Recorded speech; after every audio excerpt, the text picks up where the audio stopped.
All right, here we're going to talk about arithmetic sequences and also series a little bit. So an arithmetic sequence is something that you pretty much already know about.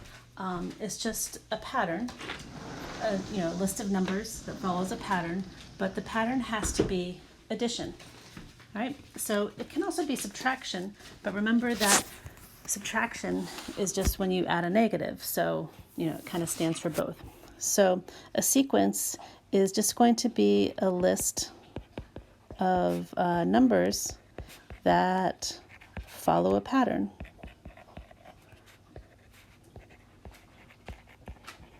And there's, different patterns, like maybe you do 1, 4, 9, 25, I forgot 16, 36. So this is a pattern. These are perfect squares, 1 squared, 2 squared, 3 squared, 4 squared, 5 squared. It's just that it's not an adding pattern, right? Like there's not what's called a common difference between them, all right? So the ones that we're going to do are going to be patterns that follow. They always have the same difference between each next number. So for example, let me just do a couple over here. Let's say you started with the number 10 and then you kept adding 5. All right. And so that would be an arithmetic sequence because each time you're adding 5. All right. Or let's say you start with like -8 and then do -10, -12, and so on. So you're starting with -8, you keep subtracting 2, so your common difference would be -2. All right, so a series, we're not doing that here, but in the next video, but a series, an arithmetic series, is when you would take the numbers in the sequence and sum them up, add them up. So a series is a sum of numbers in a sequence. But you hear the words together a lot, like sequences and series, okay? All right, so this first problem, write the first 5 terms of each of this sequence. This had more problems to it, but I took it away, of the sequence defined by the 6-explicit formula. So you're going to see some different notation in this chapter. All right, so this AN, that's notation. It's like A sub n. All right, this is a notation for what's called the nth term. And it's kind of like f of x. It's like your formula for what's going on. So if you want to find the first term, you plug 1. So you're telling someone you're plugging in 1 for n. So, 4 times 1 plus 5, well, you get 9. Then you do A2. So 4 times 2 plus 5, and then you get 13. And then A3, 4 times 3 is 12, 12 plus 5 is 17. A4. So let's see, 16 plus 5 is 21, but then you can start to also notice, look what's happening here. It's going up by 4. So I can pretty much tell you that A5 is going to be 25, and that number that you're going up by is sitting right here. Okay, so it's kind of like a slope in a way. Arithmetic sequences, if you notice, this kind of looks like the equation of a line, right? You're going up 4 for every n. And then, 5 has to do with it a little bit, but,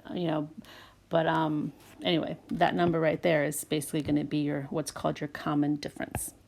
All right, so let's talk about these things a little bit. So A1 is going to be an important thing to note. So A1 is called your first term. And this difference that you're having right here, your common difference is 4. So that D value is going to be your common difference. So it's also going to be kind of like an important thing to note. All right. So next you're going to see something called summation notation. All right. So this is the Greek letter sigma. And it's just a big giant capital S in Greek, right? So when they wanted to sum something up, they wrote a big S. So what this means to do is it means to start with the number 1 and plug it in here, and then keep plugging in numbers until you get to 5. So you're going to plug in 1, 2, 3, 4, 5. But when you get the answers to those problems, then this means that you're supposed to add them up. So this is actually a series, but I just wanted you to see the notation here. All right, so let's plug in 1. You plug in 2 times 1 minus 1, you get 1. Then plug in 2, you get 4 minus 1, so 3. You plug in 3, you get 6 minus 1, so 5.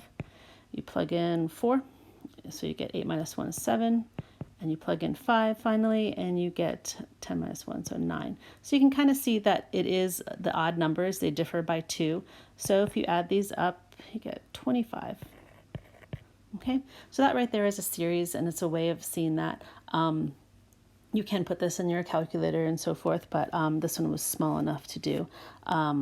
If you do want to put in your calculator, let's see, calculator. The summation notation is in the math key. And if you go up, it's a little faster. There it is. And you basically just put everything in. You use X, and then you jump over and put 1, jump up and put 5. And then in these parentheses, you're putting 2x minus 1.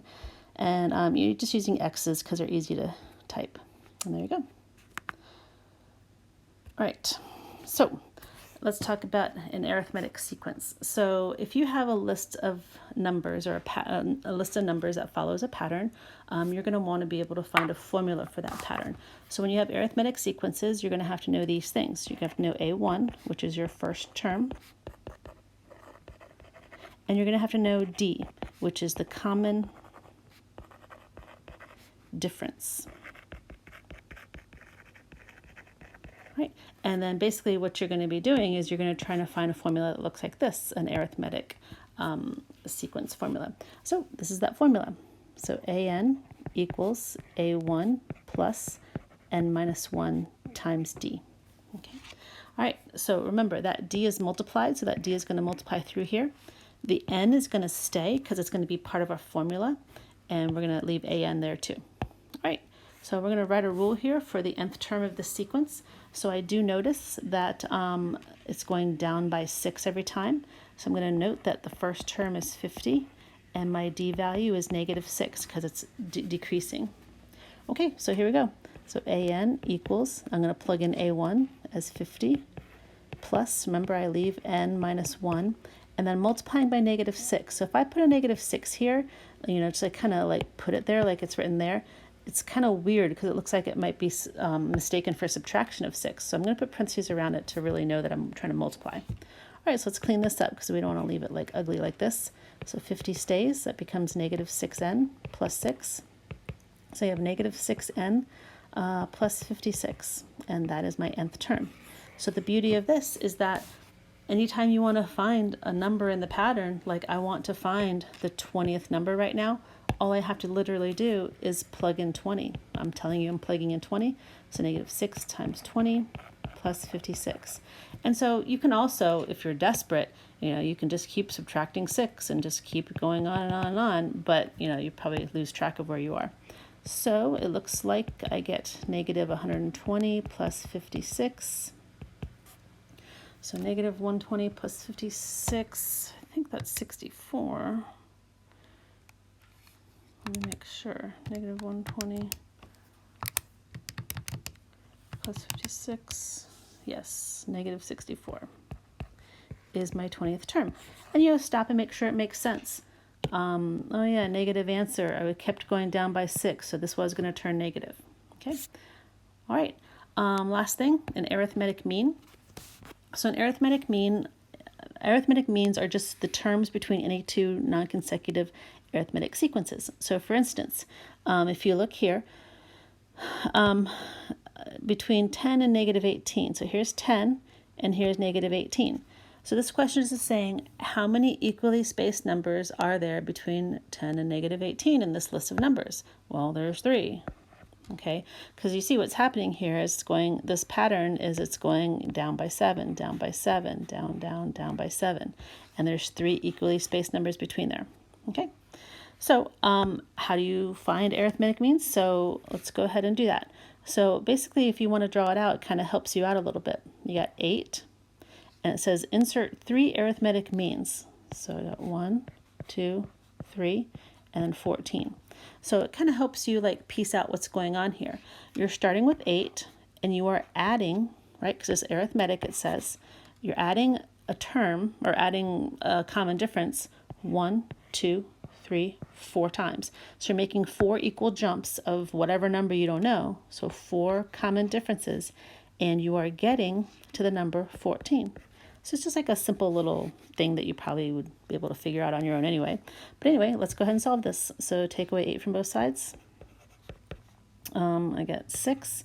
So D equals 6 over 4, which is 3 over 2, which is 1.5. So let's figure them out. 8 plus 1.5 would be 9.5, plus 1.5 would be 11, plus 1.5 would be 12.5, and finally plus 1.5 would be 14.